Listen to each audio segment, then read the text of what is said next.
All right, hello, welcome back to Unqualified Analysis. The show is zero qualifications, zero credentials, and zero energy left in the day. Also, zero time pretty much before the Monday night games kick off. So we're gonna blast right through this thing. It's the college football episode, week 3. Well, I guess week 4 actually edition of Unqualified Analysis here. Chock full of stuff this weekend. I'm talking about Lou Holtz just getting sideswiped by Ryan Day. We'll hit that right off the top here. I mean, the Deion Sanders story. In the words of Dan Lanning, the Cinderella story is over and emphatically over. We'll talk about that. I mean, we'll talk about all sorts of stuff. Clemson, are they maybe moving in a different direction from Dabo Sweeney? I don't know for sure, but we will recklessly speculate today. All that good stuff and more. We had a loaded week of games, so without further ado, let's get into this thing so I can watch some football at some point tonight, huh? And it's not a caffeinated beverage I'm sipping on tonight, folks. It is an alcoholic beverage, all right? Drink responsibly, huh? It's a nice little seltzer because I'm a boy that likes a little bit of fruit flavor in there. Not necessarily feeling a beer right now, but it's just going with the vibe, and the vibe was alcohol tonight. I got work in the morning. Who cares? We're still drinking. We're not getting too messed up, so it's all good. Anyways, though, alcoholic beverages aside, let's talk about some football, shall we? Let's just start off with the biggest game on the slate, and it'll kick off our coverage of the Big Ten for this episode. I'm, of course, talking about the number 6 Ohio State Buckeyes traveling to South Bend to take on the Notre Dame Fighting Irish, 9 overall in the country heading into this week. Biggest matchup of the week, maybe not by far because there were a lot of good matchups, but obviously the biggest matchup of the week. A game where the winner of this one was going to go on to be right in the thick of the playoff hunt, and at the end of the day, Ohio State was just good enough, man. It was a rock fight. It was a classic sort of Big Ten matchup, and you knew just the way these two teams were constructed. Obviously, you had Sam Hartman on one side of the field, but the straw that really stirred the drink for the Notre Dame Fighting Irish was Audric Estime, and on the other side, TreVeyon Henderson, one of the best backs in the entire country. He was the straw that stirs the drink on the other side of the field. So you knew it's going to be a physical sort of contest. It was a little bit more low scoring than even I anticipated, but ultimately 17-14, Ohio State gets the win. Kyle McCord drove Ohio State right down the field on the final drive of the game. Zeros on the clock. Gets the game winner to, I forget who caught it. Maybe he didn't. No. I think it was either Chip Tranum or TreVeyon Henderson that got that final play in there. Either way, game-winning touchdown after McCord led him right down the field. Didn't have a great game overall, only like 6.5 yards per attempt, 240 yards on the day, but no turnovers at all, no interceptions. Didn't throw a touchdown, but no turnovers. Didn't shoot the team in the foot. Had a couple solid performances from the receiving core. I mean, Marvin Harrison Jr. didn't have the greatest game in the world, but Emeka Egbuka came out there, lit it up, 96 yards, 7 receptions. Cade Stover had 7 receptions in this one. TreVeyon Henderson had 104 yards on the ground, 7.4 yards per carry. Just an impressive win by Ohio State. Not a bad loss for Notre Dame either. Yes, they lost on their home field, but this Ohio State team is one of the best in the entire country, and Notre Dame, they were in it. They had it within their grasp right up until the very end of this one. So I think there's really no harm, no foul on either side. Notre Dame probably dropped a little bit just because that AP poll is just, it's something stupid. I'm not even going to address it tonight, but all you really need to know is Oregon just painted the field on Saturday with Colorado's blood. Didn't move up an inch. That's against a ranked team that they beat. So that should just show you just how dumb these rankings are. Florida State went on the road in a hostile environment, in an environment where they were only favored by 2.5 points, and they dropped a spot. We're number 3 last week. They're number 4 now. The AP poll is the dumbest rankings known to man. We don't have to spend a whole lot of time on that. But back to the game at hand here, Ohio State versus Notre Dame.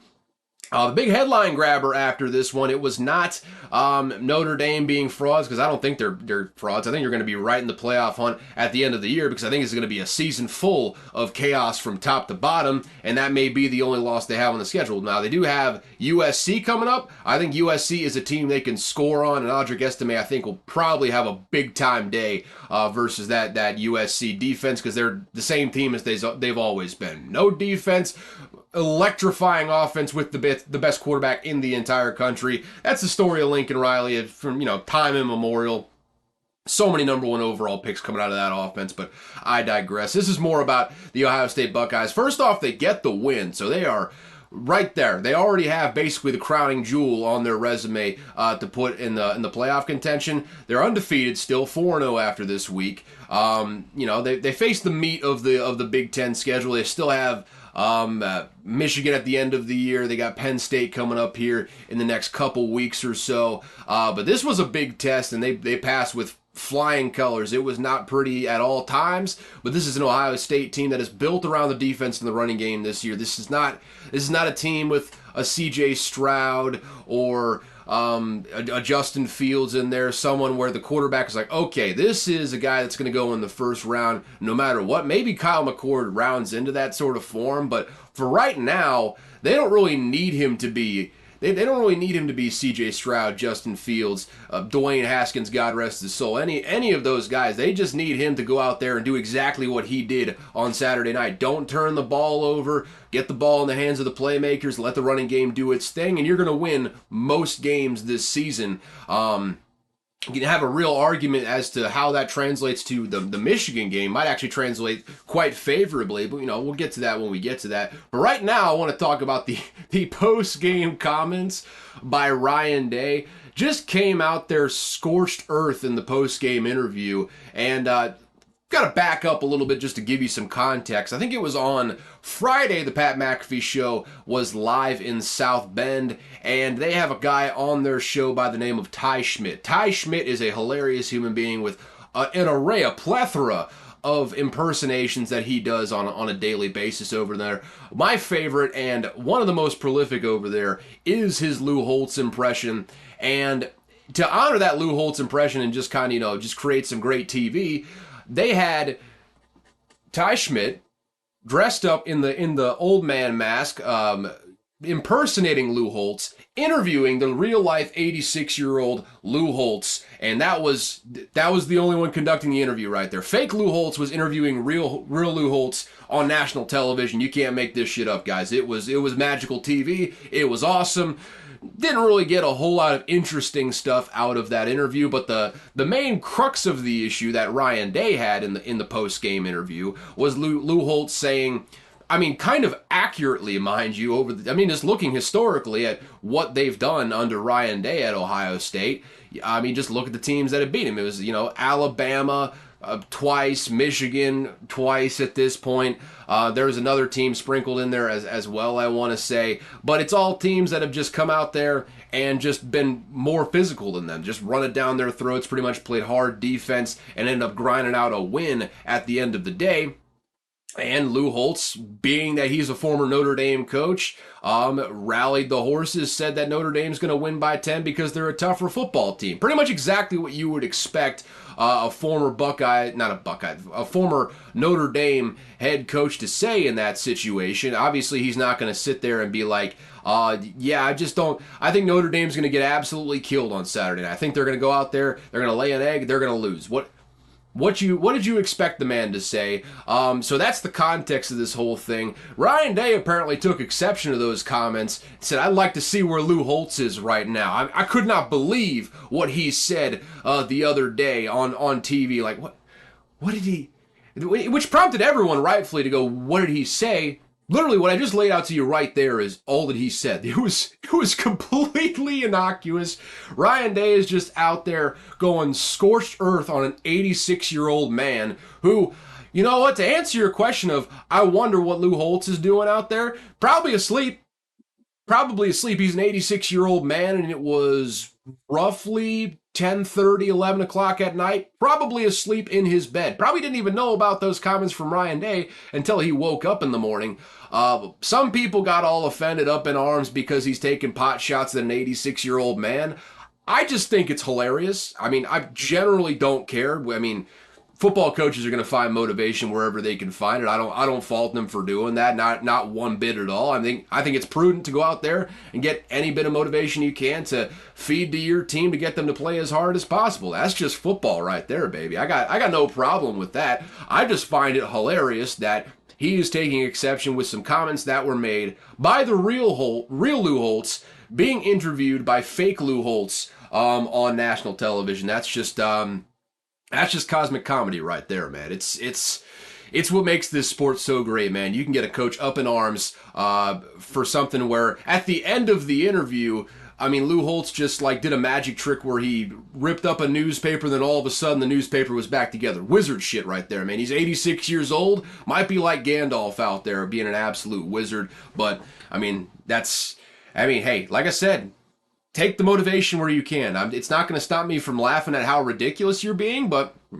there's a reason you're a head coach, and there's a reason why I'm sitting here in the closet of shame recording a podcast. So with that, it seems like a prudent place to end off. Ohio State, what else is new? They're going to be right in the thick of things for the playoff push at the end of the year. So let's just let's go around the Big Ten, shall we? Wisconsin beat Purdue 38-17. Ho hum. They're just moving along. Hey, did you know Hudson Card is at Purdue? I think I probably said that before on this podcast. It never ceases to amaze me, though, with this transfer portal era, just where these guys end up, man. It's crazy. I mean, Braylon Allen, by the way, 116 yards, 2 touchdowns on the ground. Big motherfucker. He is an absolute freak athlete. I love that guy. Love that guy to death. Michigan beat Rutgers 31-7. J.J. McCarthy was average, and don't let the Michigan fans hear you say that, because they'll burn you at the stake. Just forewarning you, you don't want Michigan fans to hear you say that J.J. McCarthy played anything but exceptionally. They'll make you disappear. That's all you got to know about that. Already talked about Ohio State, Notre Dame. Penn State just punished Iowa, just absolutely ground them to dust. And Iowa's defense kept it somewhat in check, but the final play count was like 90 some plays to 30. Iowa's 33. That pretty much tells you all you need to know. Drew Aller had 4 touchdowns, 0 turnovers on the day. Penn State rolled 31-0 over Iowa, and that 25 points per game mark is just looking farther and farther away for old Brian Ferentz there in Iowa. They're behind the 8 ball. They're going to have to find some poor hapless team to run up and score 40 on once again. And if you were got by that deep fake Brian Ferentz video where he's talking about well, we scored 40 this week, so why don't you all just get a step ladder and climb out of my ass right now? That was fake. If you got by that, don't get got again. Just check. Just check on these things. I mean, the banner behind deep faked Brian Ferentz had the dude's on it. So just a heads up, maybe don't fall for these things. Maybe don't fall for these. There was another deep fake one that came out not too long ago either. I think that was Matt Campbell, but they made it, I mean, just blatantly obvious that was a deep fake. It's good humor. Just don't get got, people. Don't get got. Penn State absolutely rolling. They are on a collision course with those other 2 teams in their division, Michigan and Ohio State. The end of this season is going to be electric in that Big Ten East division. Who's going to come out of it? I still don't know. They all seem so evenly matched this year. That is going to be a dandy down the stretch. Illinois just eked one out against FAU. They're 2-2 now. 23-17 was the final. Hey, Luke Altmaier, 303 yards, only 1 touchdown. So, good for him, I suppose. Outside of that, hey, a win is a win for Illinois. You just keep on moving. Bielema ball doing its thing once again. Maryland became the latest team with the privilege to beat the hell out of Michigan State. They win 31-10. I keep forgetting Maryland is in the Big Ten. Unfortunately, they're 4-0 for now, and they should enjoy that because they are in the Big Ten East, and that is a death sentence. That is a death sentence for a team like Maryland because They got no shot against those top 3 teams whatsoever. If they were in the Big Ten West, they might be the best team in the Big Ten West, but unfortunately they're in the Big Ten East, so suffer. That's all you can say. Just suffer, I suppose. Nebraska wasn't pretty, but 28-14, they beat Louisiana Tech. That's a sad state of affairs there in Nebraska. I promise you Matt Rule will get that rig rolling, but this is year 1 for Matt Rule. What can you really do? This is always how it works for Matt Rule. It's always messy year 1.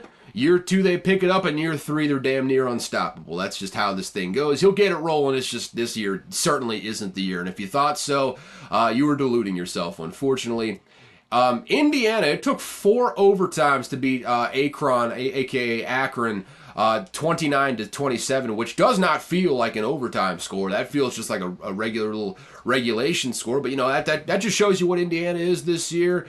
Hey, remember when Tom Allen was a big-time head coaching candidate for, all sorts of big-time programs? I just don't feel like that is the case anymore. You remember when Michael Penix was at Indiana, too, with Tom Allen? Wild stuff, and that just seems like such a long time ago at this point. So, Indiana gets the win. Not sure how many more of those they're going to get this year, though. Minnesota, Northwestern, they go to overtime, and Northwestern, by God, against all odds, they got their second win of the season, 37-34, over those Minnesota Golden Gophers. And Minnesota just coughed this thing up. There's really no excuse. They just went out there, laid an absolute egg. Their running back had, just a shade under 200 yards, 198 and 2 touchdowns. On the day, and they still couldn't get there just because, the one play that's just searing in my mind is they had a punt just beautifully kicked and, had that nice backspin on it to where it just kind of like bounces up and, slow hops its way towards the goal line. They had 2 guys down there covering it, one guy with his body in position. The only problem was his body was in position over the goal line. He catches the ball, and it's a touchback. I think PJ Fleck is a good coach, but that's just, there's no other place to look except the coaching for that mistake. I don't know what else to tell you. This Minnesota team, they're gonna go into a lot of rock fights this year. They may even be bowl eligible, but they are just not that good, not that talented. Mo Ibrahim is not walking through that door, and I'm not sure he could with the amount that they ran him in college. Quite frankly, his knees might be dust right now. But even so, they don't got the firepower right now, unfortunately. Northwestern, though, that might be the last win they get this season. But savor it. It feels good right now. I tell you, it feels good. That is the Big Ten, though. Let's look at, screw it. Let's look at the ACC. We'll go back in the alphabetical order now. Let's look at, NC State beat Virginia 24-21. Yikes. Virginia still 0-4, NC State 3-1, but you expect if you're an NC State fan to get a tad more production, a little bit more of a comfortable win against the worst team in the ACC, but a win is a win, I suppose. Let's move on to Saturday, though, where the biggest matchup in the conference this weekend, obviously, number 4 Florida State traveling to Clemson. And let's just stop off here and discuss a few things. First and foremost, I'm not sure we learned a whole lot about Florida State in this one. They are exactly who we thought they were. They're a team that could go out there and win a national championship at the end of the day. I think I guess this says they're ranked number 4, so they stayed exactly where they were, number 4. That's, one less bit of umbrage to take with those AP rankings, I suppose. They are absolutely ridiculous, though. Washington's at number 7. That's asinine. There's no way to justify Washington being at number 7. I suppose they're ahead of USC, which is, accurate, but I'm not getting off on that tangent again. I'll just keep it to Florida State and Clemson right now. And Clemson, they had a chance to go out there and take the lead in the final seconds of regulation. They were right down there on the goal line, had the kick lined up, and the guy goes out there, kicks it, and it goes wide left. They could not have set up a more beautiful opportunity, and they just squandered it in the final seconds of regulation. Florida State can't do anything on the ensuing possession. They go to overtime, and in overtime, Florida State, I think it was Keon Coleman that scored that final touchdown. Absolute man amongst boys. What more is there to say? He gets that final touchdown of the day, seals the deal. Clemson can't do anything on the ensuing possession. Florida State wins this thing, and now Clemson didn't get absolutely blown out of the water in this one, so I'm not sure this is a full referendum on the Dabo Swinney way of doing things. But I'll tell you what, man, having Florida State come in there, Clemson's now 2-2. They're probably out of the playoff picture entirely at this point. They aren't ranked. They haven't been ranked since that opening week loss, big time loss to Duke right out of the gates. They looked much better in this game than they did against Duke, but still, you gotta wonder how long. There has to be a breaking point at some point, right? Like, Dabo Swinney, if he wanted to, he could go out there and absolutely dominate the transfer portal rankings, right? He could go out there and be right up there with the LSUs, Florida States of the world, going out there getting talent on the open market and plugging it in where it's needed. Specifically, wide receiver. He could have been right in the mix for a guy like Keon Coleman on the other side of the field. He could have been right in the mix to get that guy to Clemson instead of Florida State. But through basically his own will, essentially, I mean, unwillingness to go out there and do it, Dabo Swinney has just kind of stayed pat. I mean, let DJ Uiagalelei walk out the door, which that was going to happen anyways, so you understand that. Didn't bring anyone in, and what you got is, you would hope that through the recruiting you could mold some guys and get them into your offense and defense and have it all work out well. But right now, the offensive line isn't playing well. The wide receivers aren't really getting separation like you would expect. Will Shipley's a very good running back. He's really good. Phil Maffa's a solid second punch in there as well. But, I mean, you're throwing to guys like Jake Briningstool, Tyler Brown, Troy Stellato. That's your third leading receiver. And then your fourth and fifth are Will Shipley and Phil Maffa right now. It's just not a pretty picture right now.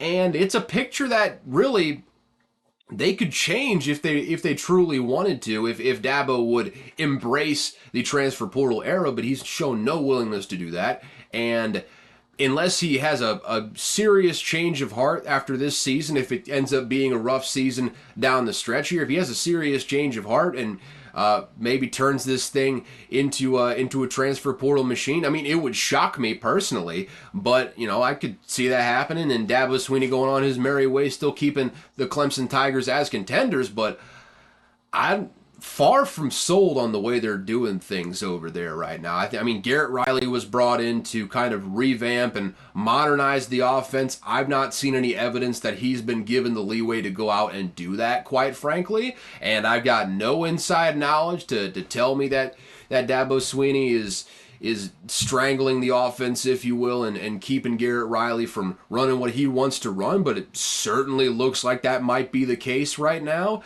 Cade Klubnik he's not lived up to expectations at all since he's got into the starting lineup. He puts up big numbers against bad competition, but you go up against Duke, go up against Florida State, not the greatest days in the world. Only 2 touchdowns, a lost fumble in this one, under 300 yards. I mean, it wasn't a terrible day, but not the type of day that Jordan Travis had. I mean, Jordan Travis didn't throw for 300 yards either, but 2 touchdowns through the air, 1 on the ground, didn't turn the ball over all day. He looked like everything he was supposed to be, and that's just not what you saw from Cade Klubnik, not what you saw from the offense for Clemson as a whole. And, I mean, sure, they certainly ran the ball better than Florida State. I mean, hell, Florida State, I mean, even if you take out the quarterback stats, I mean, they're still 14 rushes for 24 yards. Just terrible, just disgusting numbers on the ground for Florida State. And this one, it wasn't a fantastic day on offense, but they were the ones that came out there and got the job done. Keon Coleman, he is really playing his way into a first-round draft pick status here as this season has gone. Another 2 touchdowns in this game. He might end up being a first-team All-ACC performer and really right at the top of the draft as far as the wide receiver rankings are concerned in this upcoming draft.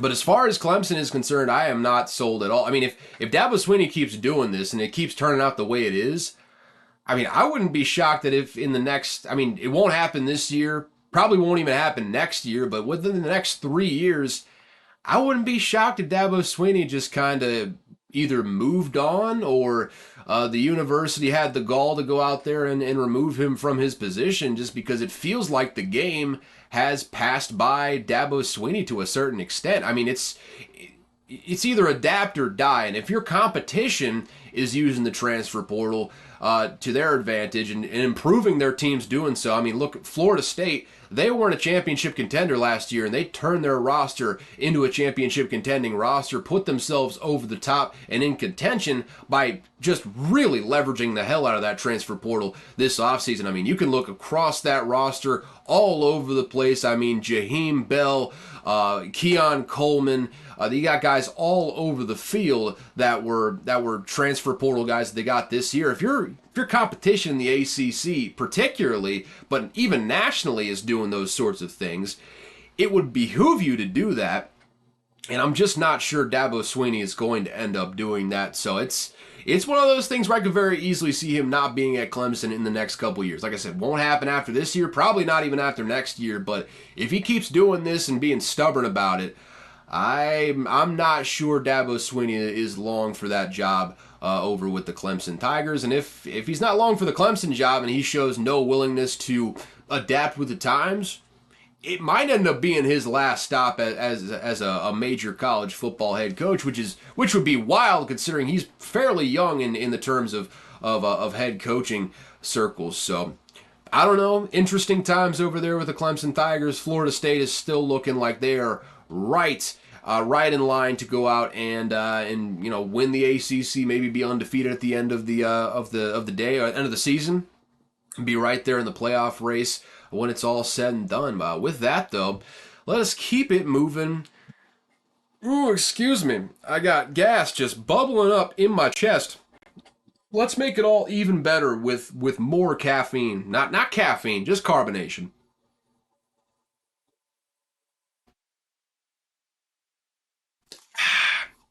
Yeah, there's barely anything in that. Let me finish that off.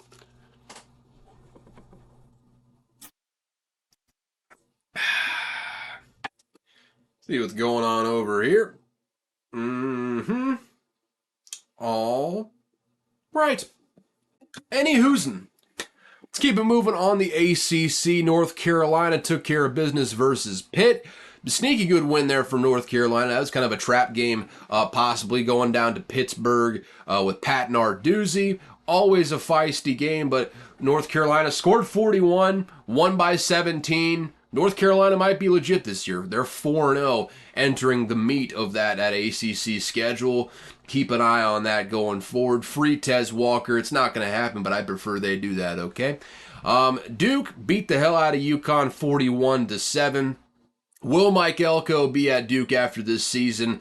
Who's to say? Who even knows? It depends on what jobs come available, I would say, after this one. But probably the hottest coaching candidate at the end of this season, I would say, just based on what he's done there with the Duke football team of all places. Riley Leonard had another really good day for them, so keep an eye on that one. Duke, really, I mean, dark horse, you can call them whatever you want. They are really in the mix of things in the ACC right now. They are one of, three undefeated teams in the ACC. Actually, four, including Syracuse. We'll get to all those in just a second, though. Miami faced another cupcake. They beat Temple 41-7 as well. Tyler Van Dyke, what was the stat line in this one? He had like 5 touchdowns last week. He had 3 touchdowns this week, no turnovers once again. It's feeling a lot like that new offense they've got in there now. They've gotten Josh Gaddis out of the way. Feels like he's doing much better in this new offense, and you love to see that. Hopefully he brings more of that draft stock back that we were all expecting him to have last season that kind of just, didn't really pan out the way we expected to. Good to see him back on his feet. Hey, Syracuse and the Fighting Garrett Traders, they're 4-0, baby. They beat Army. They beat our men in uniform 29-16 with love and respect, of course. Schrader, touchdown, interception, 245 yards. Love to see the former Bulldog doing well over there. But Syracuse, 4-0, heading into the meat of ACC play. We'll have to see how long that holds up. They could play spoiler to a couple teams down the stretch here. I mean, Miami, North Carolina, Florida State, I think they play all those teams down the stretch. So keep an eye on the Syracuse Fighting Orangemen, Fighting Garrett Schraders over there in New York. Virginia Tech lost to Marshall. That's cue the Sarah McLachlan. They're just a sad, sad football program. Not Marshall. They're 3-0 this season, actually. Virginia Tech, though, just a disgusting 1-3 on the year. They absolutely stink. Boston College gets run out of the building by Louisville, 56-20. Actually, that is 5 teams in the ACC that are 4-0 right now. We got a couple really good ones. Plummer, I think Jack Plummer, the quarterback for Louisville, he threw 5 touchdowns in this one, no interceptions. In a Boston College team that took FSU down to the wire last week. Louisville, I told you all this before, they're going to reel off some wins just based on how poo-poo dog shit their schedule is. I'm not sure how good they actually are, but to double up Boston College on the scoreboard a week after Florida State was barely able to escape against them, not a bad showing from Louisville there. They'll be a factor down the stretch of this season. I'm just not sure we're going to learn anything at all this year about them until the very, very end because, like I said, they have the cupcakiest of all cupcake schedules this season. You can go look it up. They're just not... I mean, hell, look it up. I can just go look at it right this very second, all right? So next week they got NC State, and, well, they do play Notre Dame, so prepare for pain. They're not gonna win that game. I can almost assure you of that. They're at NC State next week, then Notre Dame, then at Pitt. Duke, probably not going to win that one either. Virginia Tech, Virginia, Miami, Kentucky. They don't play North Carolina. They don't play Florida State. It's not quite as a cupcake schedule that I anticipated it being, but still, for playing in a major conference, that's about as easy as it gets. And their first 4 games have been Georgia Tech, Murray State, Indiana, and now Boston College. Ooh, excuse me, man. I'm a disgusting little boy. I apologize for that. All of which, except, well, really, Indiana and Georgia Tech took them right down to the wire. They blew Murray State and Boston College right out of the water. So we'll learn a little bit more about this team in the course of the next few weeks. But I don't know. I'm far from sold on the merits of this Louisville Cardinals squad at the moment. So with that, let's keep it moving down the list here. Yes, Georgia Tech handed Wake Forest its first loss of the season, 30-16. Haynes King at Georgia Tech. The transfer portal era is a real, like, where the hell are they now sort of set up there. Keaton Slovis still at BYU. JT Daniels still playing for food with Rice. So, yep, Georgia Tech getting a win.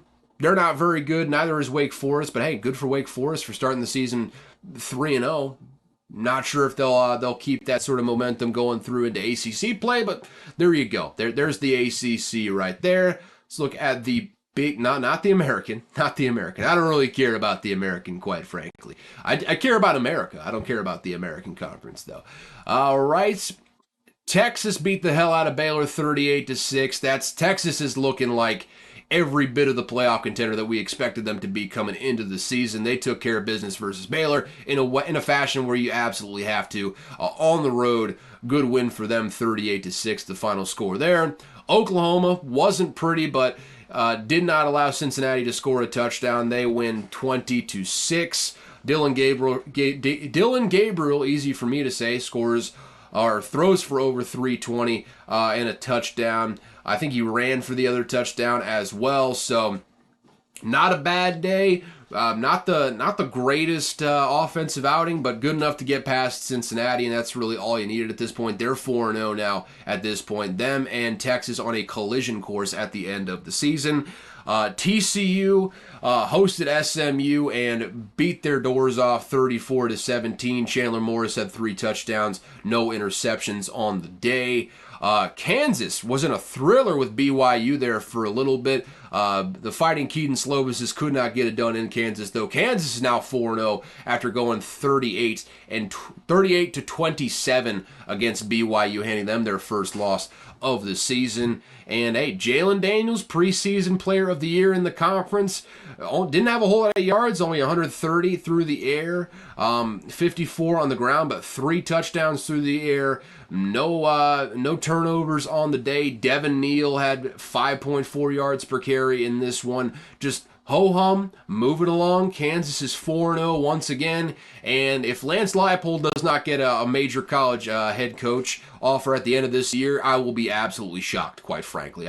There's no way he stays at Kansas with the job that he has done at Kansas thus far. I'm sorry to Kansas fans, but he's doing something that you just simply... It's unheard of being able to do at Kansas on a consistent basis. I'll just put it to you that way. Not since the crazy 2007 year has Kansas been this good on a really semi-consistent basis. I can't even remember the last time this has happened, so credit to them where it's due. Texas Tech, really the season is just falling apart for them at this point. They're down to 1-3 now. West Virginia, 3-1.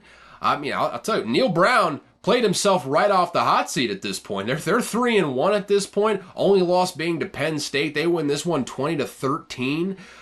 Hey, good for him for getting himself off the hot seat. I thought he was a dead man walking coming in. Doesn't have a great starting quarterback.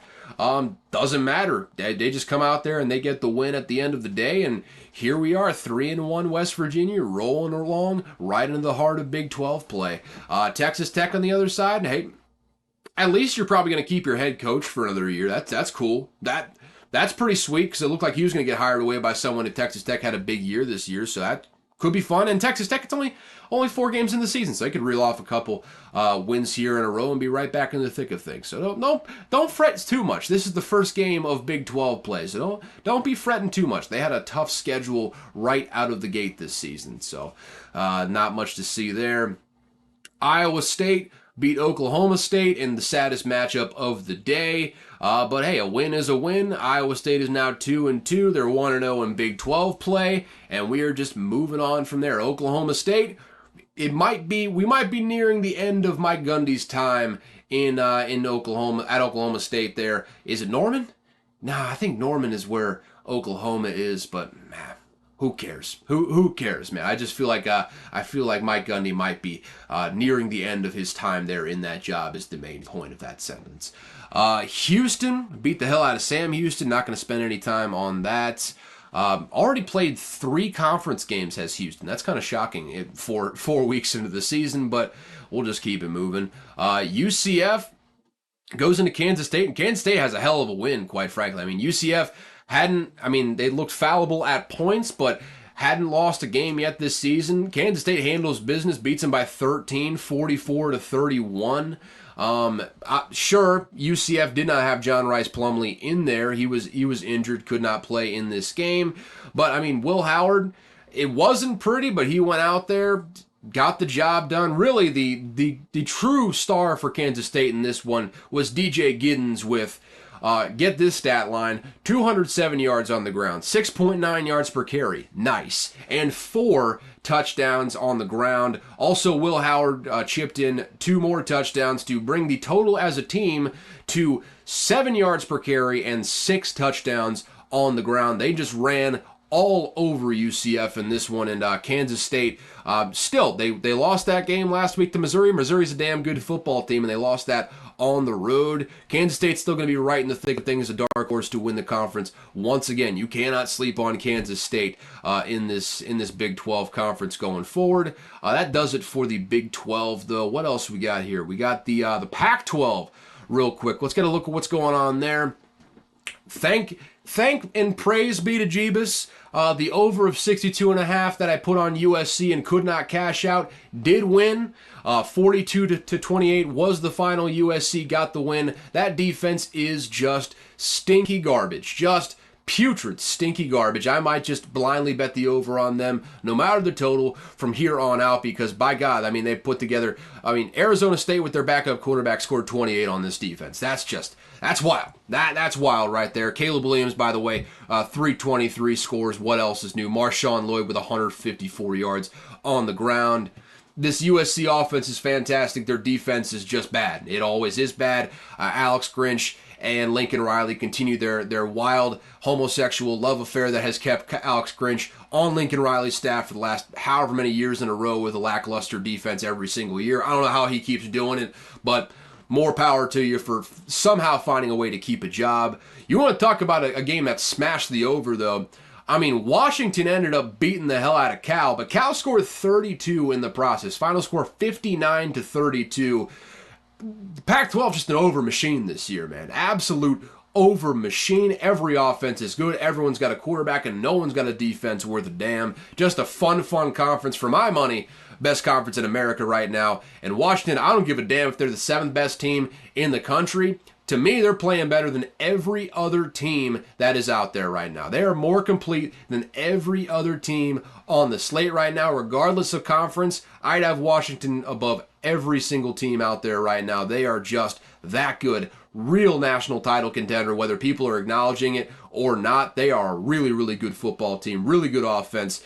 Defense is what it is, but that offense with Michael Penix, with Rome Odunze, with Polk on the outside as well. Dylan Johnson now really coming into his own at 6.6 yards per carry and a touchdown. Another former Bulldog out there. Understand why he's gone. Probably made a good decision considering how bad Mississippi State is this year. So good for them over there. Washington's got a hell of a squad right now. And, let's just crack into this one. Colorado went into a hornet's nest in Eugene, and they got beat so bad. They got absolutely run off the field. All you really needed to see was Dan Lanning's pregame speech to his team. And it's a little ironic given that he's talking about they're in it for clicks. We're in it for wins and all that sort of stuff, knowing that a camera was on him and that would be a video that would probably get some clicks at the end of the day. I'm not going to focus on that, though. What I am going to focus on is you needed only see just the absolute manic look in Dan Lanning's eye. Manic isn't even the right term. Just unbridled intensity. That's a man with violence in his eyes talking about this game and what they were about to do to Oregon. And when he said the Cinderella story is over, Colorado never stood a damn chance, man. 42-6 the final. Oregon dominated every single aspect of this game. On offense, they just let off the gas in the second half. It was 35-0 at halftime. They did whatever they wanted to. On the line of scrimmage, they dominated on both sides of the ball. Colorado's got no offensive or defensive linemen. They just got blown off the ball on defense and just got absolutely collapsed on offense. Shedeur Sanders had his worst game of the season, quite obviously, and Oregon just came out there. They came out there to send a message. No two ways about it. They came out there to, like Dan Lanning said, end the Cinderella story, and they did it in such emphatic fashion. I don't know how you can come away with this and not think Oregon is every bit as good as Washington, quite frankly. They got a great quarterback, maybe even a slightly better defense on the other side. They're a national title contender, no two ways about it. They are a really, really good football team this year. Bo Nix, Bucky Irving, Troy Franklin, everyone was on their shit today. A defense that is just maybe the best in the Pac-12 outside of Utah, who we're about to talk about here in just a second. But man, they rolled over Colorado in this game. Absolutely rolled. And I'm not gonna spend any time talking about the dumb Dion takes. It's just I quote Josh Pate a lot on this podcast just because he's the main source of college football information that I have, quite frankly. But I think on this he's pretty dead on. We have to pay the Dion tax, unfortunately, of of having him in the sport. And I love Deion Sanders, man. He brings so much excitement. I love the way he comports himself in press conferences. I love the way he talks shit nonstop. I love the way he coaches a football team, man. He's a hell of a football coach, and the fact that he's gotten Colorado this good this quickly deserves a round of applause, quite frankly. And with that, with his brash, boisterous attitude, he's brought eyes in the sport that have never been on the sport before. But the Deion tax happens when those voices of absolute ignorance come out and try to tell you exactly what's going on like they have any idea what's going on. And yeah, we've gotten some terrible, just god-awful, stupid Deion Sanders takes. If you try to bring race into this, maybe there is a small part of it that has something to do with some little minor... Hard to say any unconscious bias like that is minor, but little bits of unconscious bias, maybe that's part of it. If you want to say that's the main reason why Deion Sanders is getting criticized and getting lambasted by other coaches, maybe not in public necessarily like Dan Lanning did, but in private, you're fooling yourself. You're an absolute fool, quite frankly. That's not what this is about at all. It's just, this is what college football is. Deion Sanders makes it better. And you know what? If I have to pay the price of listening to some dumb people make dumb takes because of that, so be it. It is what it is, man. He's bringing new eyes to the sport and making the sport more exciting in the process. So, gotta pay the piper, I suppose. Colorado, though, I'm not totally out on Colorado. I don't think they're not nearly as good as the hype they were getting. Some people were having them ranked in the top 10. That's just asinine. That's just simply not how this whole thing works. They got no offensive linemen, no defensive linemen that are of note. Really, if Travis Hunter's not out there, they got no defenders of note either. This is a team that was a year ahead of schedule, quite frankly. Like I said, I've said this before many times. I thought coming in, 4 wins would be a very successful first year. 6 wins, you were dancing and popping champagne bottles. I think they might be a 7-win team at the end of this season. They stole that win against TCU right out of the gate. So anything is possible. They're just, they're not even in the same stratosphere as Washington, Oregon, Utah, USC. Any of the contenders in this conference, they are not remotely on the same level as right now, and that's okay. It's year 1. They turn over 70% of the roster. Let's give it time to gel into place. I'm not recalibrating the expectations. I still think Colorado, they're a success story, quite frankly, this year. No matter how the season ends, unless they completely collapse down the stretch, hell, they've already hit their season over win total. And really, actually, they only need one more win because I think their line was set at 3.5 preseason for team win total. They're already at 3. They get one more win. They already have eclipsed their Vegas anointed season win total. So I'm impressed with what is happening at Colorado. I think next year and the year after that, maybe in a year or 2 down the road, they will be in national title contention. At some point, it's going to be there. So long as Deion Sanders is there, they're going to keep trending in that direction. I guarantee you that. They're just a year ahead of schedule right now, and that's, Oregon showed that, and I assume USC will be showing that in the coming week as well. Let's keep it moving. Another ranked matchup in the Pac-12. UCLA goes to Utah and gets absolutely stoned in this one. I mean, Dante Moore hadn't looked like a true freshman for much of this season. Looked like a true freshman in this one. 15 of 35, 234 yards, an interception, lost a fumble as well. Just a bad day overall. Scored a touchdown late to make it, make a game of it, and still Utah only scored 14, final score being 14-7. Nate Johnson didn't look fantastic either.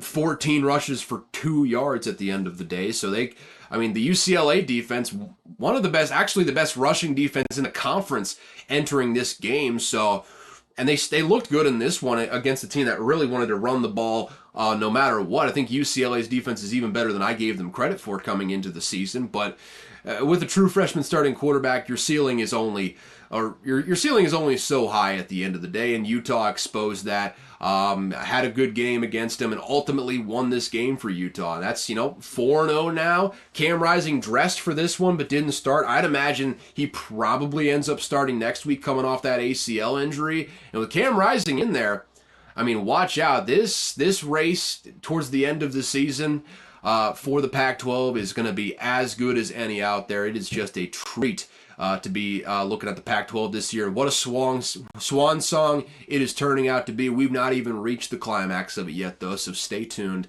Up next, the final ranked matchup in the Pac-12. Washington State looked like they were going to run away with it at various points. Oregon State makes a game of it, but still, Washington State at home gets a 38-35 win over Oregon State, and I was thoroughly impressed in this one. I mean, Cam Ward, my lord, did Cam Ward have himself a day. I think he was like 18 of 20 in the first half, just short of 300 yards. He had 404 yards on the day, only threw 6 incompletions, 4 touchdowns through the air, 1 on the ground as well. Josh Kelly, wide receiver for Washington State, 3 touchdowns. I think most, if not all of them, came in the first half too. I mean, this was a statement win for Washington State, absolute statement win. And I think Washington State, I mean, they held DJ Uiagalelei to 50% completion percentage, under 6 yards per attempt passing. I mean, credit to Deshaun Fenwick and Damian Martinez. They had themselves a good day. Fenwick, in specific, had 3 touchdowns on the day, so good for him. They did almost come back and win this damn thing. But I'll tell you what, man, this was a hell of a win for Washington State, and they should be rewarded for it. I doubt the AP really rewarded them just because they're a bunch of assholes, but you know, it is what it is. That's just, you work with what you're given at a certain point. But, I mean, Washington State, you think about it, I mean, like the rest of the conference, got a really good quarterback, really good offense, no defense to speak of, but they're just another team you add into the mix. I think they're better than Colorado right now. I think they've got a better team than Colorado, quite frankly. And Colorado isn't a bad team. Washington State is just adding to the list of fun teams in the conference, and they're 4-0 right now. They could very easily go down the stretch and make a bid to win this conference. It's all up in the air right now, and the Pac-12 is as good as it has ever been in recent memory. Arizona eked one out against Stanford, 21-20. A win is a win. It is what it is. You survive and advance. They're 3-1 now. I think they're not very good, but they're better than Stanford and probably better than Cal. So for whatever that's worth, there you go, Arizona. I mentioned you on the podcast today.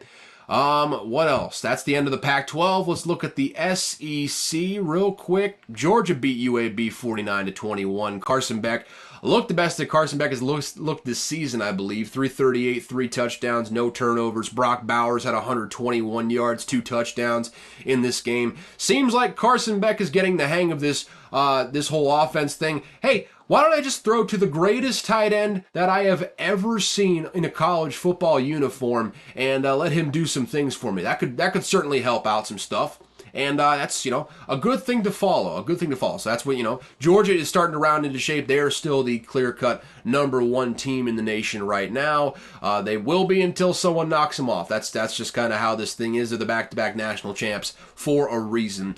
LSU got in an absolute dogfight with Arkansas. This is a game that some people were expecting them to kind of run away with. That was not the case. LSU ended up winning it, but it was close, 34-31. It was a back-and-forth game all day. It was a fantastic game that really no one was watching because they were too busy watching that murderer's row of a late-game slate.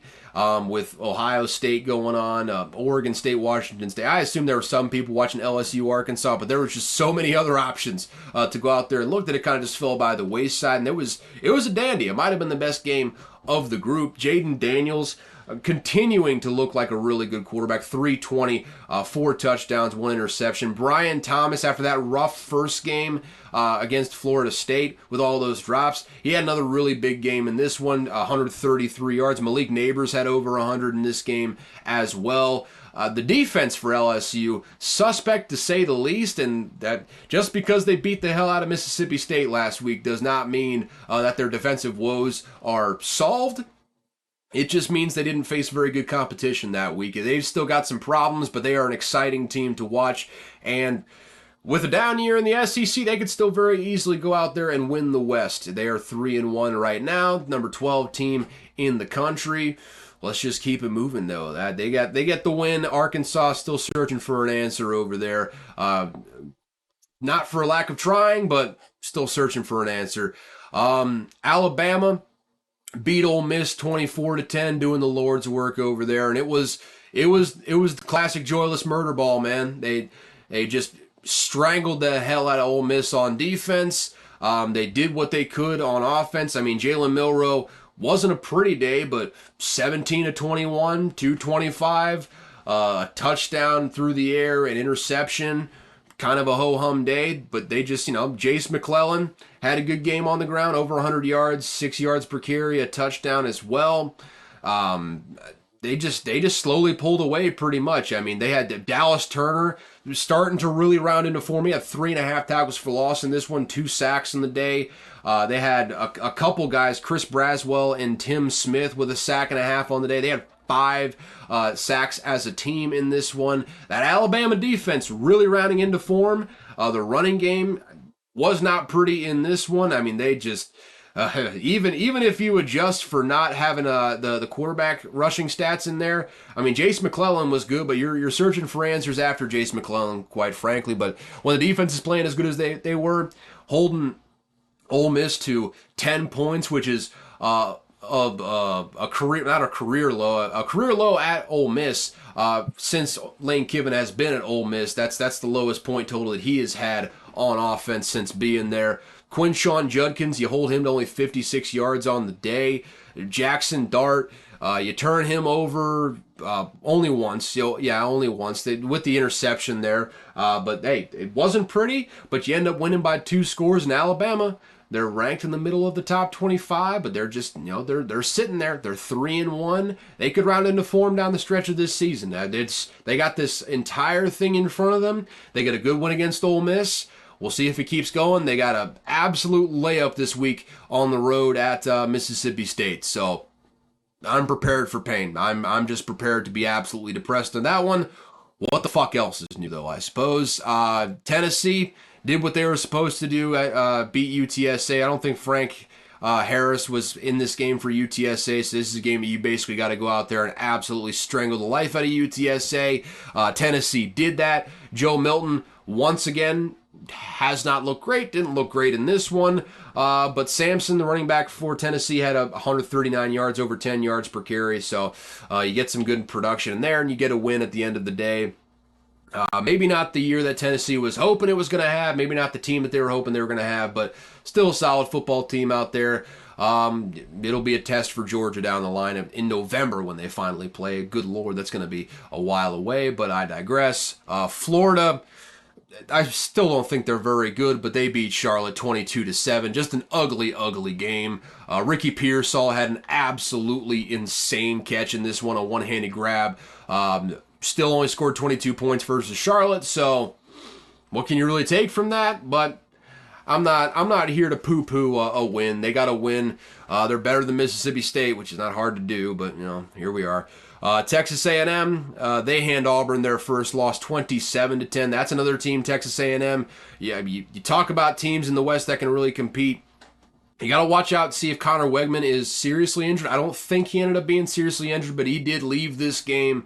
Max Johnson came in and piloted the ship to some success down the stretch in this one. Ended up getting a 3-score win, but that is going to be one to watch. Connor Wigman's health going forward. He's a guy they need if they're going to end up trying to compete for the West. That's Texas A&M. That's another team that's right in the thick of things with LSU, Alabama, hell, even Arkansas showed that they're right up there with them. It's a tight race over there in the SEC West this year. There is no clear-cut favorite. It's going to be fun. I'm just not sure it's going to yield a playoff team out of the SEC West this year.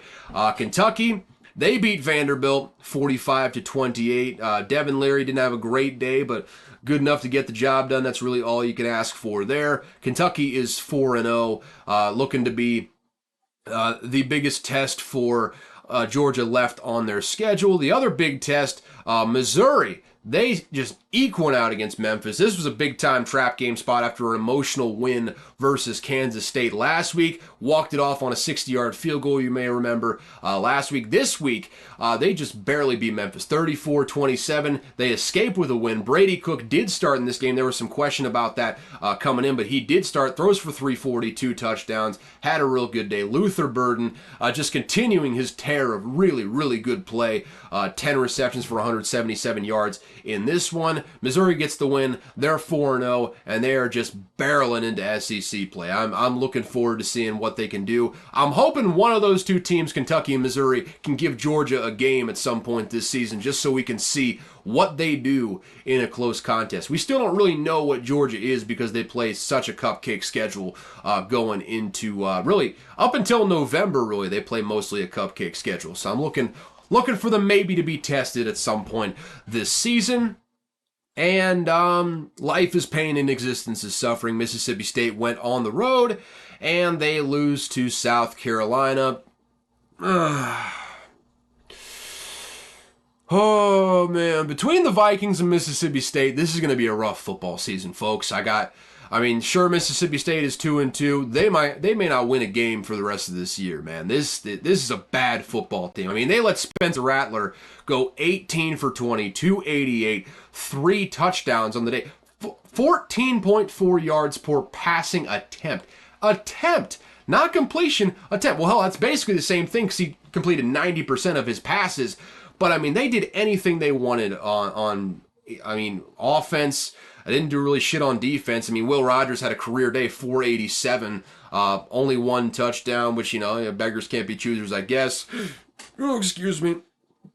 Tulu Griffin, by the way, shout out to him. He was, spectacular in this game, 256 and a touchdown through the air. In addition to what he does in the return game, he's the most electric player we got on offense. Woody Marks didn't have a great day throughout the course of this one. Was all over the place, but was held mostly in check. 1.4 yards per carry for Mississippi State in this one. And, honestly, the offense played better in this one, quite frankly. I liked a little bit more that you're leaning into Will Rogers, 48 passing attempts. I like to see that when you got Will Rogers at quarterback. Threw for damn near 500 yards, so, maybe we still got some juice left in that arm. Hopefully Will Rogers can continue doing that throughout the course of the season. The thing that really makes me think that Mississippi State is a god-awful football team and maybe the worst in the entire SEC outside of Vanderbilt, I'm not giving that up just yet. I think Vanderbilt is still worse than Mississippi State, but only by a hair. Is that defense? Man, the secondary is so fucking terrible. They're so bad. The front 7 is solid with Jet Johnson and Buki Watts. They're really solid pair of linebackers, really good on the front 7. But my Lord, just big play after big play coming from that secondary. Not in a bad way. They're giving up big play after big play, just game after game for Mississippi State. And that's the side of the ball that I thought I could trust the most this season. I thought the defense would carry the offense this year. That is definitely not what's happening. I think the offense might be rounding into form. I don't know. With Kevin Barbe, had a bit of a rough start. It's been kind of feeling some things out. This game, I really think he kind of hit his stride as far as the play calling. Got to get the running game a little bit more consistent. But, I had a really good offensive game plan, I think, in this one. Defensively, it's not happening. And I don't see how they're going to get any better, quite frankly. It's just, this season's going to be so goddamn painful, folks. I'm not looking forward to it. I'm really not looking forward to it. This is probably going to be maybe the worst Mississippi State team I've rooted for since I became a fan, since I went to the school. So, you guys know it. Life is pain, existence is suffering. Let's get off that. Let's look at week 5, shall we? Let's just go through all the games in week. Not all the games, but let's just go through Starting off with the ranked matchups, Utah is going over to Oregon State. That should be a good one. Oregon State is favored by 3 right now. Thing to watch, will Cam Rising be playing? It looks like he might be playing in this one coming up. Worth watching. That should be a fun one. Over-under's at 45. I would say hammer the over, but with Utah in this game, you never know. They have a tendency to get in the rock fights. They just got in one last week, so I'd probably stay away from that one. That should be a dandy of a matchup, though. Penn State is going to Northwestern. No real thoughts on that. USC is playing Colorado, and I am ever so tempted. I mean, USC's favored by 21.5. It's actually a bigger line this week than it was last week for Colorado versus Oregon, and Oregon was favored by 3 touchdowns in that one too. So USC's probably going to roll in this one. I just don't know. USC's defense is objectively worse than Oregon. I think we can all kind of agree on that. Do I think Colorado can score on them? 73.5 is a lot of points. 73.5 is a lot of points. I probably won't make that an official bet. I may put my own hard-earned dollars on that, though. A lot like the Falcons versus Lions this past week that I didn't want to put on the official bet slip, but ended up putting my own hard-earned money and losing that on. I might go out and lose my hard-earned money on this one, too, just because it's a fun over-under, 73.5.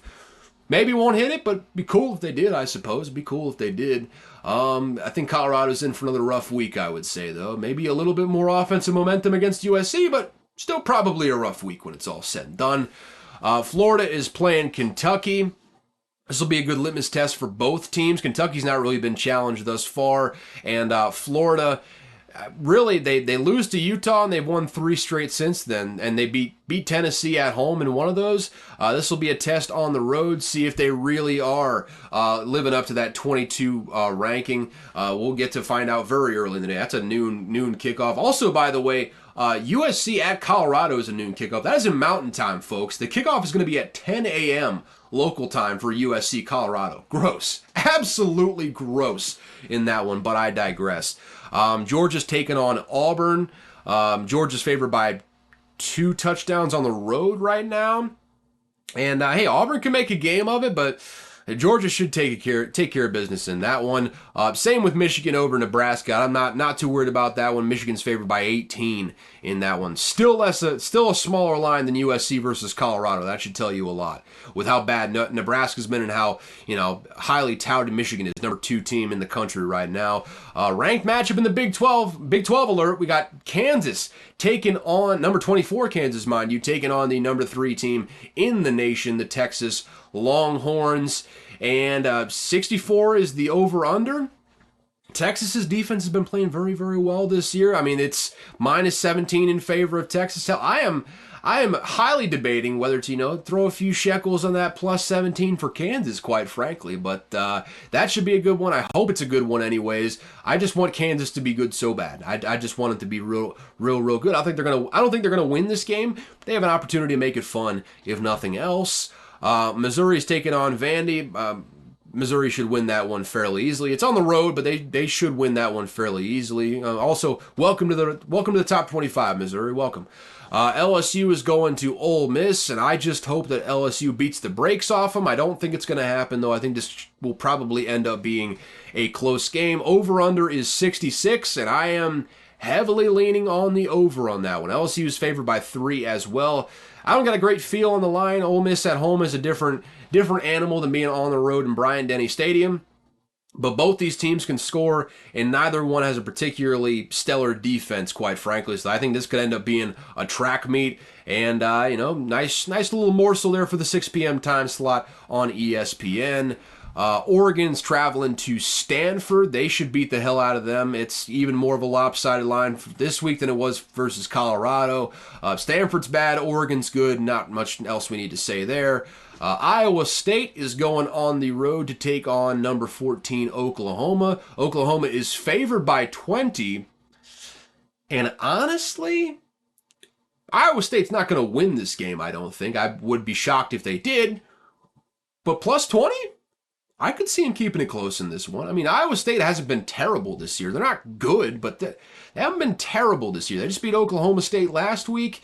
They could come out here. They could come out here and really shock Oklahoma. At least keep it a close game. I mean, if Cincinnati can keep Oklahoma to 20 points, who's to say Iowa State can't do something similar in this one? That could be one to keep an eye on.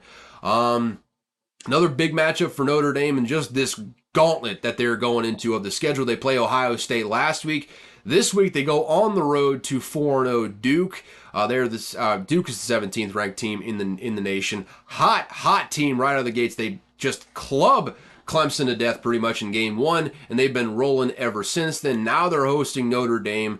Sam Hartman versus Mike Elko and Riley Leonard over there. Should be an absolute dandy. I still don't think Sam Hartman has thrown an interception this year, and they've been playing their asses off. Over-unders at 52, and this is, I never trust the over-unders with Notre Dame, quite frankly, just because of the way they play the game, but I think Duke can score. I think Notre Dame can score. I think that 52 is a tasty little morsel there. I'm not going to put it on my main betting slip. I'll tell you that right now. It's not going to be a bet on this show, but I might put my hard-earned cash on that. South Carolina traveling to Tennessee. Who knows? Neither of these teams are as good as we might have thought coming into the season. Tennessee, though, they're favored by 12.5. They should take care of business in this one, but they should have taken care of business versus Florida, and we all saw how that turned out. Alabama is going to Mississippi State, and I'm prepared for pain. I'm prepared for pain at this point. It is what it is. This season, I have no hope left. Just, you want to see a sad, broken man? This is the face of a sad, broken man right now. Let's keep it moving. Washington's taking on Arizona on the road. They are favored by 18. And I'm going to have to go out there and check what the best line is. But I'm telling you right now, they will probably end up being on my official bet slip on the Thursday episode. 10 p.m. on the Pac-12 network, so no one's going to be able to watch this pretty much. But minus 18, I will take that every day of the week, especially against Arizona. Arizona's okay, but they're not good enough to cover that one. Washington's an absolute buzzsaw. I will take Washington and the points in this one. It's just a matter of what number I can get, but I will get back to you all on the next episode. With that, I can almost guarantee you they're going to be on my final bet slip, though. That's a no-brainer basically every week for Washington, quite frankly. And rounding out the top 25, Nevada is taking on number 25, Fresno State this week. Fresno State is favored by 24.5 over the 0-4 Nevada, whatever they are. Coyotes? Wildcats? I don't care. I don't know. Just kind of scroll through and see if there's any other big-time matchups that aren't ranked. Yeah, Louisville, NC State, that should be a good one as well this week. Clemson's taking on Syracuse. Big test for Syracuse in this one. Clemson's favored by 7 on the road at Syracuse. That's a noon slate game. Syracuse can make a game of it. Watch that one for sure. Let's see what else we got. That's probably it for the ACC. Big 12. Cincinnati, BYU, that may be a sneaky good game in this one. BYU's favored by 2.5, so might be one to keep an eye on there. West Virginia is taking on TCU, and TCU is favored by 11.5 at home in this one. I mean, West Virginia's been playing all right this year, though. I could very easily see them coming in, covering and winning this one, quite frankly. That's a lot of points. That's a lot of points right there. Another one that probably won't make my my final bet slip at the end of the week. But, I mean, that could be a real dandy of a game. West Virginia could make a real game of this thing coming into TCU Fort Worth, getting this damn thing done. Big Ten, what else we got here? Yeah, not really much of note there. I guess you could talk about Michigan State versus Iowa, but I expect Iowa to win fairly comfortably in that one. Michigan State is a free-falling team at the moment. The Pac-12, I mean, most of the big games have ranked teams in them, so I don't know if there's necessarily anything else to look at, but got to do my due diligence here. And yep, we've been over the big time games here in this one, so no need to spend extra brain power on that. Hey, in the SEC though, Texas A&M going to Arkansas. Don't sleep on this one, man. I can see this. I'm not going to put any money on this. Texas A&M's favored by 6.5 on the road, so basically a touchdown on the road at Arkansas. I hate Arkansas. Their defense can't really stop a nosebleed, but I'll tell you what, KJ Jefferson's really good. Rocket Sanders is really good as well. They could give Texas A&M a run for their money. Texas A&M, I'm shocked that they are not ranked at this point. I think they're a really good football team, a sleeper sort of football team heading into conference play here. But Arkansas is not a bad team in their own right. Took LSU right down to the wire last week, and I think they might do it versus Texas A&M as well. Really good noon game coming right out of the gates on Saturday. What else we got? The other ones all have ranked matchups in them. So yeah, that's pretty much it. And with that, you know what? That's a nice, succinct, like, hour, 15 minutes episode. So thank you so much for tuning in. This has been Unqualified Analysis. If you've gotten all the way to this point, might as well just go over there, hit that subscribe, hit that like, hit that share. Help me grow this thing a little bit. We do this twice a week, college football on Tuesdays, NFL on Thursdays. If you want to follow me on social media, just go over to at Caleb Verzak on Twitter or X, whatever the fuck it's called nowadays. Who cares? I'm going to call it whatever I want, but links down in the description so you don't have to spell my fucked up Eastern Bloc name. I did all that hard work for you. If you want to contact the show, probably just shoot me a DM on Twitter. I'll be more responsive that way. I can almost assure you of that. If you don't want to do that, though, just go over to my email. It's unqualifiedanalysis@gmail.com. That's unqualifiedanalysis@gmail.com. I am missing football right now, but it's okay. We're talking together. I got a conversation going on with this inanimate object being my computer and the camera that is attached to that computer, but I digress. And yeah, with that, thank you so much for tuning into Unqualified Analysis. As always, I've got no clue what I'm talking about, but one thing I learned this week, and this shit's fucking wild to me. The 2011 earthquake in Fukushima, I guess off the coast of Japan, that caused the Fukushima nuclear reactor meltdown over there. That was the fourth largest earthquake in recorded history. That recorded history going back, over 100 years at this point. So that should tell you just how massive the earthquake was. It moved Japan's main island, Honshu, 2 meters, a whole 6 feet and some change, closer to the United States in the Pacific, and it shifted the entire planet on its axis permanently, shortening the length of a day on the Earth, just by a little bit, but it did permanently shorten the length of a day on Earth. That's wild. That was a crazy earthquake. Hope you learned something new today. With that though, I'm gonna go do some editing and watch some football. I'll talk to y'all later.